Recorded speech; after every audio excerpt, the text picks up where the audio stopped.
So I finally came up with a build I like for Mermail in the new April 2020 format, bringing this video a couple of days before April, mainly because towards the end of the month we're going to get the release of Eternity Code, which gives us a lot of deep sea support, a lot of water cards will be really good for this deck, so I figured I want to bring this out a little bit earlier. Granted, there will probably not be any events until at least the release of Eternity Code, but I thought it was going to be fun to show you guys my April 2020 Mermail deck for the new format. I'm not going to go too in detail with every single card. I'll definitely do that once the new stuff comes out next month. But for now, getting right into the main deck, first off we have double Megalo. I go back and forth between 2 and 3 a lot. I'm really just playing 2 because of space. There are times where I feel like a third one would be nice, but at the same time I feel like since Megalo is a double discard compared to the 3 Teis, which is a single discard, there are times where I have this in hand and it kind of limits my plays because I need to get a body on board, but I can't afford the double discard. Whereas if I had a monster like Teis in my hand, I could afford the single discard. Teis also replaces itself, of course, because you get the monster from the deck, while this gets the spell or trap, which isn't as helpful for your combos, but of course could be a spell negate, which is really nice. Continuing on for the smaller Mermails, we have one Abyss Gund and one Abyss Pike. So Gund is arguably the best smaller Mermail, especially someone one from the graveyard, of course. Pike is one that I never really liked too much for the last, 2 years almost, pretty much ever since Gumblar got banned, maybe like a year and a half or so. Because when you had Gumblar, there were combos to bring this out in your opponent's turn to do like a 5 or 6 card discard, which is pretty good to make your opponent discard 6 cards, right? And since then, there really wasn't anything this card could do for the longest time. But now with the Master Roll changes, there's combos to play under Nibiru where you need this card. And there are some niche situations where it comes up where discarding like a Dragoons and having an extender in hand could get you there, thanks to things like Needlefiber, because you can just discard Dragoons, get your Lapis Dragon, and then make your plays there. So it is nice, although in terms of like starter cards, so to say, it's definitely the worst of them. It's definitely the worst normal summon, I would say. Nothing I would really actively go for compared to Deep Sea Diva, which is the best normal summon, provided you don't get ashed. I know people like it's a meme that, Diva's ash bait and stuff like that, and that's true, but the thing is now with Needlefiber, you can actually play around ash a lot nicer. Granted, you actually play into the ash, I should say, because you can just normal summon this, get ashed, and then just keep going with your plays if you have extenders, which is really nice. And after doing some testing, now that there's 3 Divas, and now that we have more extenders and Needlefibers, one Needlefiber, I'm a lot more inclined to just straight up normal summon this and not care if it gets hand trapped, because there have been times where I got hand trapped and I can still make decent boards. It's Diva, not much else to say, Then 3 Neptibus, 3 Dragoons. Dragoons, this is the deck right here, basically. Send Dragoons, add Dragoons, and then make your plays from there. And I'm only playing 2 infantry, I'm not playing Marksman anymore. Marksman's really good. If I could play it, I definitely would. Again, space is an issue. And I feel like this just comes up more than Marksman. The way I build this deck, well, I should have probably explained this at the first. This is just like turbo going first, so to say. I want to just make the best possible board going first, and I don't want to play any cards that could get in the way of going first, like hand traps like that. I think hand traps are great. If I were to play hand traps in this deck, I would definitely play probably Impermanence and Yamasil, if Yamasil counts as a hand trap, because it kind of is, I guess. Yamasil also being a water doesn't conflict. But I like going the turbo going first route, which is why you'll see kind of weird deck choices. I want all my cards to be live as much as they possibly can, and I'm not playing things that will not be live every possible turn going first. And I also have this philosophy when it comes to Mermail, where a going first Mermail deck has a much easier time going second than a going second Mermail deck does going first. And that's why I prefer the going first variants. I think they're more fun. But the going second variants are still really, really good. Just summon Megalo, play Extravagance, really, really strong. Continuing on with the deck though, 3 Swap Frog, finally have an ulti, or not ulti, a hollow version that's not $100, and the 1 Ronin, which is sadly still a common. So this, I like this so much more with Master Roll 5. This was a card in the past that I would cut in and out of my deck. Usually be this or Gen X Undyne I would play. I would never really play both. But this thing in Master Roll 5, if you open with 2 of them, you can just make a Toad as your 3rd summon, stop Nibiru. They're really good extenders, provided it's kind of an annoying extender because it's a discard extender. It's not like a pure 1-card extender, like the Tenyi Spirit or Aqua Spirit would be. But, even with just 1 Toad, I think it's still worth playing. If Toad was at 2, I would probably just play 2 Toad, 2 Bahamut, but unfortunately, there's really no good level 2 XYZ that you could that you could replace Toad with, so I'm just playing the 1. We'll get to the X-Strike, of course. Then I have the triple Undyne, 1 Rosenix, and the controller to go with it. So this is something that I don't see too many people playing with in their decks. A lot of people know it's good. A lot of people see it as like, hey, Gen X Undyne can do a lot of things. But obviously the biggest downside is playing the brick in the controller because you can't do anything with it. But like with Christian Halka Firebrax, this card is really, really good. One thing I want to mention really quickly, which I think is really funny, is if we were to compare these 2 cards right here, basically Undyne in most situations is really just played because it is a worse Neptibus.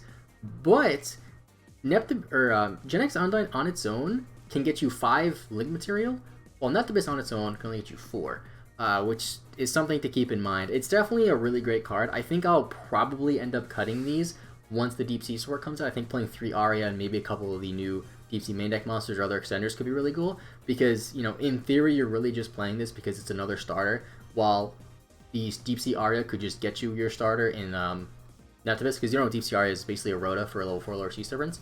So, I don't know, it's a card that I feel like, yes, you gotta play the brick, but at the same time, I think it's just too good to not play in this deck. And there are times where I have Gen X Undyne and Diva in hand, and it would just be better to summon this, provided whatever the rest of the cards in my hand are. And of course, you know, if this gets Ash, you don't really care as much, because you could also do another play. Instead of sending Rosenix, you could just send the Dragoons to get the Lapis Dragon and go Needlefiber that way. Whereas if they Ash the Diva, you pretty much have to have an extender in hand. So yeah, just keep that in mind. You know, getting Ashed on Undyne actually could hurt if you send Rosenix. So sometimes you might want to send the Dragoon just to get your Lapis Dragon, which also means you don't have to play the Rosenix. But I like Rosenix as a cool little extender. Get a token, play Link Spider. Makes Gen X Controller live, which is pretty cool. Then for other water stuff, Lapis Dragon and Moonling Glacia. Kind of extenders, I guess you could say. I mean, Lapis is definitely an extender because, you know, you summon it when you adds from your hand, and it's basically the main way you go into Needlefiber.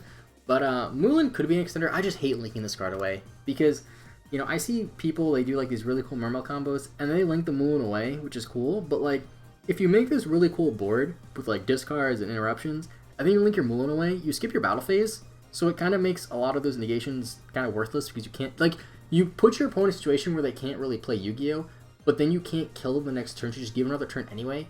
So just don't link this card away. I mean, you could exceed it away, that's great, because you don't get the restrictions when you exceed it away because it's not leaving the field, but I don't play any exceeds that are rank 8. So anyway, onto some extender cards. I'm playing 2 Aqua Spirit. So I decided to play Aqua Spirit over Tenyi Spirit.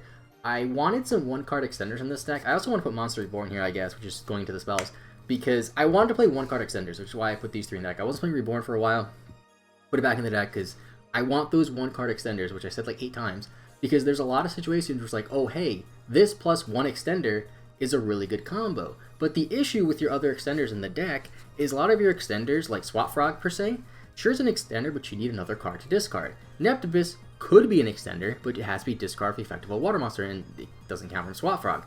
And, you know, Inventory can be an extender, but they're really situational extenders. I wanted cards that were extenders that are just, boom, play them. Sure, Aqua Spirit, you can't just play it from your hand like you can with the Tenyi Spirit, but with the Tenyi Spirit, if you play it as your first card, you're more likely to get Nibiru'd, and you can't do the full Nibiru combo if you have the Tenyi Spirit, because then your 5th summon would be Bahamut Shark, so they would just Nibiru you there because they're going to summon Toad. And even though you do have to banish something and you can't do it at the start of your turn, it's live a lot of the times, like more than it's not live, so I do think it's still worth playing. Although the Tenyi Spirit's still really good. I thought about possibly playing Crusadia Borea. Crusadia Borea is a level 3 tuner that can be searched off of Pike, which is pretty funny. And that card's really good too, but it's level 3, and there's really no good synchro you can go into. Like, the levels just don't work out as well compared to something like Aqua Spirit being level 4 for rank 4s. And I just thought it was a little bit better, although the Arborea is definitely something worth considering in my opinion. And then the last monster, I guess, is the Needlefiber target. Being the Jet Synchron, kind of the best one left. The Fishport card's pretty cool, but the Fishport card locks you into only being able to summon waters, which is kind of bad. And you have to have only waters in your grave, meaning it really conflicts with Undyne, because if you go for Undyne plays, you're probably going to have the controller in the grave. I mean, you can't use Fishport's effect. This requires a discard, which it's not a true discard. It's a send a card right into graveyard, which, you know, of course is different than a discard because Yu-Gi-Oh! It's just the best one to play, the best generic one, I would say. And it comes up a lot, and you go into it for pretty much every combo. Continuing on with the spells, though, 1 for 1 to get the Neptibus. Not much else to say. Delvin Ray Agreed is my only draw card. Not playing Pot of Extravagance, or obviously I'm playing Extravagance, but I meant to say Pot of Avarice, because the thing with Avarice is it's a great card, and it's something that I did try a lot. I did cut it when it was at 1 in the last format. I did end up cutting it from my list only because I just felt like it wasn't really worth it. Because the thing with Avarice is it doesn't make your bad hands better, while Moray Agreed does. And it just makes your good hands even better. I just feel like it's a little bit win more, as I voice cracked there. Like, even with 3 of them, like, yeah, you see it more, but, like, it doesn't help the bad hands, while Moray Agreed does. And that's really why I'm not playing it. I just cut it for other stuff. I cut it for the 2 Aqua Spirit and the Monster Reborn, to be honest. That's what ended up happening. And then Triple Call by the Grave. And then the Soul, Abyssal, Mizuchi. I prefer the spell one. You know, there's the trap one, which is cool, because you can do cute things like negate evenly matched. And then you could also do cool things with the monster negate one. The thing with the monster negate one, though, is I feel like this deck can just inherently put up enough monster negates with Appaloosa and other stuff. So I'd rather have the spell negate, because you can do cool things like stop Super Poly with it, which is kind of cool. One of the very few cards, if not the only way you could stop Super Poly without doing anything too ridiculous. Anyway, on to the extra deck. So we got the one Christian Firebacks, the MVP, the star of the show. This card, single-handedly, just brought this deck to a whole nother level. Sure, we lost Cross Sheep, and sure, Instant Fusion is kind of out of the question because there's really not much reason to play it. This card really just brought the deck back. Brings a lot of extenders. And going back to Instant Fusion, I just couldn't really justify playing one Instant Fusion and then having to devote at least 2 extra deck spots in the Instant Fusion target, probably being Mud Dragon or Rare Fish, and then the Link 2 and Cross Sheep. I just didn't think it was really worth the extra deck space, because extra space is actually pretty tight. And, you know, Christian Firebacks, Hulk, whatever you want to call him, I think is just better than Cross Sheep. Sure, it makes it harder to make Bahamut Shark with this card compared to Cross Sheep, but I think I would pick this card over being able to play Cross Sheep any day. Like, I was really sad when Instant Fusion went to 1, but this card just made up for it so much more. Then we got Coral Anemone for the other Link 2s.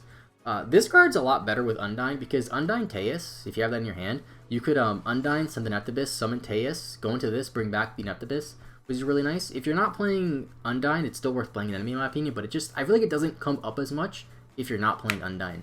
And I'm starting to like that card a lot more lately. One Abyss Alcia is the generic Link 2, not much else to say about it. Not playing Starboy, there's just no room, and I feel like, you know, instead of going to Starboy, it's usually better to go to one of these two anyway, because they have similar mechanics for summoning them, because this is just 2 waters, and then Alacia is like an aqua, sea serpent, or fish, I think, something like that.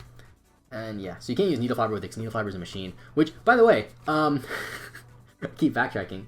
I have tested out playing I forget the name of it, Mecha Phantom Beast Auradon, the one from Duel Overload, which requires 2 machines, and it's a Link 3 that requires at least 2 machines, and you summon 3 tokens when it's summoned.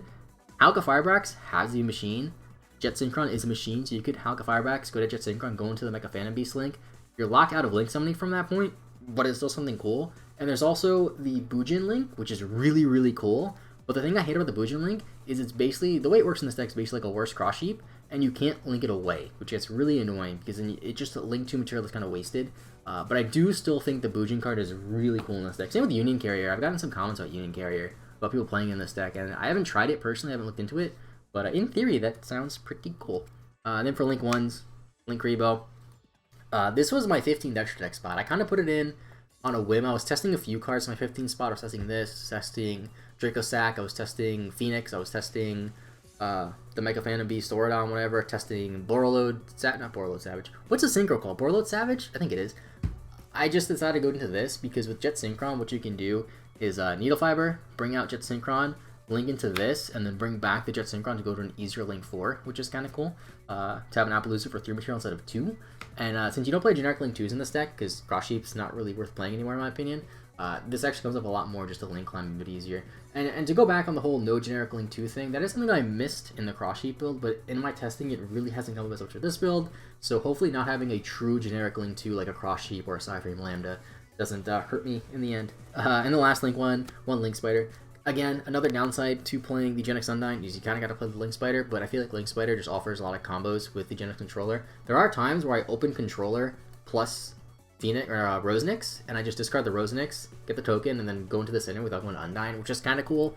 Obviously, there's 2 1-ups, doesn't come up a lot, but yeah, this is this and the controller being a brick are a big reason why I'm considering cutting them once the Deep Sea stuff comes out, because I can play more cards in the main deck that aren't bricks and play another extra card, like maybe the Ravenous Crocosaur, which seems like a really cool card out of Eternity Code. I think that card's a little bit better in going second variants for Mermail, but even in going first variants, that card's really, really good. And then we have the Proxy Appaloosa as the Starfoil Decode Talker. You already know. This is Appaloosa, I just don't have one. I'm not going to buy one because, you know, there's no events for at least another month or so. And then Borreload. I'm a big fan of Borreload. Maybe I was still a bad player. I don't know. But, like, Borreload, I feel like everyone has those cards that they kind of gravitate towards because it gets them out of sticky situations. And Borreload's a card that just comes up so much for me when I play Mermail specifically. And it's won me so many games that I can't justify cutting it. I don't think Borrelsword is needed in this deck, which is why I don't play it. I played this over that. Granted, you could argue Unicorn could be better than this because Unicorn requires less Link materials. But the thing is with Unicorn is it targets, while this is a bigger body. it's just one of those cards that I feel like I have to play in most decks. I don't know if that's a bad thing, but I just love that card so much. And then the Exceeds, Shark for Toad, you already know. Dweller. I feel like Orcus is going to be really good once the Eternity Code comes out. So put this back in your extra deck when the Eternity Code comes out, at least, if you're not playing it. And then one Abyss Gaios. People don't really play this so much anymore.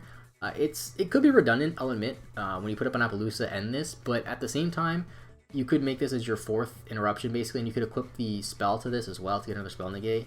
And I think it's worth playing. You know, people might want to cut it for Draco Sack.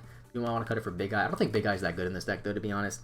But yeah, onto the synchros, though. Kind of a weird synchro lineup I'm playing compared to most builds I've seen. But the one Trishula, I couldn't justify myself bringing out the pretty DT one, so I'm playing the scuffed secret rare one because I don't want to ruin the value of the $200 DT or whatever it is. One Omega, finally got one. One Desert Locust. This needs a super printing in the next OTS pack. That would be sick. And Herald of the Arclight, surprisingly. If you guys saw my videos and some of my streams, you might know how I feel about this card. I love this card. So, going back on this, so I decided to play Trishula because I actually called my Phoenix for Trishula because Trishula came with a lot more than I thought it would be. Because there's a few, I didn't see this on anyone's like channel. I'm sure somebody else has come up with it because it's a pretty easy combo to figure out, or pretty easy combo to see if you play Mermail.